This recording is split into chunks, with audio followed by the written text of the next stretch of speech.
Here's a quick way to make a very flavorful marinara sauce with little work, guys.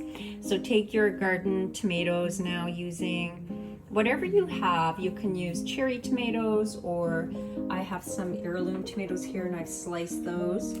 Sprinkle with sea salt, pepper. You can put on a drizzle of balsamic or balsamic reduction, and then get a bulb or two of garlic and slice the tops off, and then just wrap in tin foil. This is going to roast inside the tin foil, and then everything into the oven at about 425 or 450 until the tomatoes reduce down and get all nice and caramelized. And look at these gorgeous tomatoes. So now we're going to blend it up with the roasted garlic.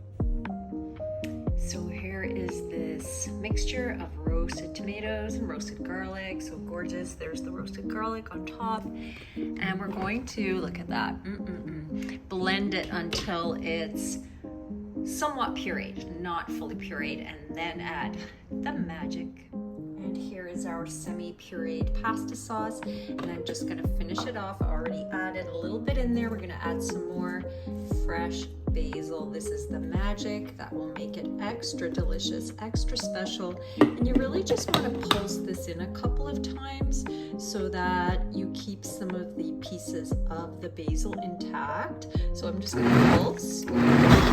There we go.